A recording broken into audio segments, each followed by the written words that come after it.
அஜித்குமார் கொலை வழக்கு தொடர்பாக தனிப்படை காவலர்கள் 5 பேரிடம் சிபிஐ அதிகாரிகள் நடத்திய விசாரணையானது நிறைவு பெற்றிருக்கிறது. இது தொடர்பான முழு விவரங்களோடு இணைகிறார் நமது செய்தியாளர் மாரிசாமி. வணக்கம் மாரிசாமி, எந்த மாதிரியான விசாரணை அவர்களிடம் நடத்தப்பட்டது, எவ்வளவு நேரம் இந்த விசாரணை நடைபெற்றது, முழு விவரங்கள்?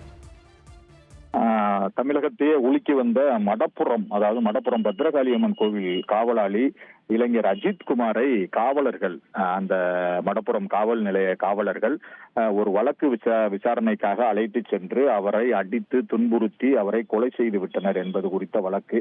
இந்த வழக்கை சிபிசிஐடி போலீசார் விசாரித்து வருகிறார்கள். இந்த வழக்கில் குற்றவாளிகள் என கருதப்பட்டு 5 தனிப்படை காவலர்கள், ஸ்பெஷல் டீம் போலீஸ், அதாவது 5 பேர் சிறையில் இருக்கிறார்கள். அந்த 5 தனிப்படை காவலர்களையும் சிபிஐ நேற்று அதாவது நீதிமன்ற காவலில் இருந்து காவல்துறையின் காவலுக்கு, அதாவது காவல்துறை தனியாக அவர்களை விசாரிப்பதற்காக கஸ்டடி எடுத்திருந்தது. அந்த 5 தனிப்படை காவலர்களையும் நேற்று மதுரை மாவட்ட நீதிமன்றத்தில் அவர்களை கஸ்டடி எடுப்பதற்காக மனு செய்து அவர்களை மதுரை மாவட்ட தலைமை நீதித்துறை நடுவர் நீதிமன்ற நீதிபதி செல்வபாண்டி 5 தனிப்படை காவலர்களையும் 2 நாள் போலீஸ் காவலில் எடுத்து விசாரிக்க அனுமதி அளித்தார். அதையடுத்து சிபிஐ அதிகாரிகள் அவர்கள் 5 பேரையும் விசாரணை தொடங்கினார்கள். விசாரணையை தொடங்கி அந்த தனிப்படை காவலர்களான கண்ணன், பிரபு, ஆனந்த், ராஜா, சங்கரமணிகண்டன் ஆகிய 5 பேரிடமும் இன்று, அதாவது நேற்று முதல் மதுரை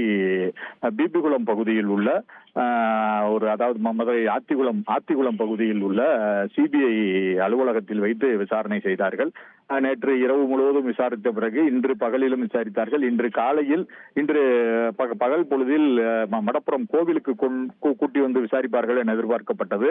ஆனால் அங்கு விசாரணை நடைபெறவில்லை. ஆகவே அவர்களை அலுவலகத்திலேயே வைத்து விசாரித்துவிட்டு அவர்களுக்கு தேவையான அந்த வழக்குக்கு தேவையான அனைத்து விஷயங்களையும் வாங்கி கொண்டு விசாரணையை முடித்துவிட்டு தற்பொழுது மதுரை அரசு ராஜாஜி மருத்துவமனைக்கு அவர்களை மருத்துவ பரிசோதனைக்காக அழைத்து வர உள்ளனர். அது முடிந்த பிறகு மதுரை மாவட்ட நீதிமன்றத்தில் நீதிபதி முன்பு ஆஜர்படுத்தி அவர்களை மீண்டும் சிறையில் அடைக்க உள்ளனர்.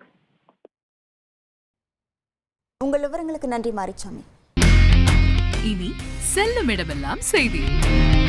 தந்தை டிவியின் வாட்ஸ்அப் சேனலை ஃபாலோ பண்ணினா செல்ல இருக்கும் இடமெல்லாம் செய்தி. இதோ QR கோட் இப்பவே ஸ்கேன் பண்ணுங்க, ஃபாலோ பண்ணுங்க.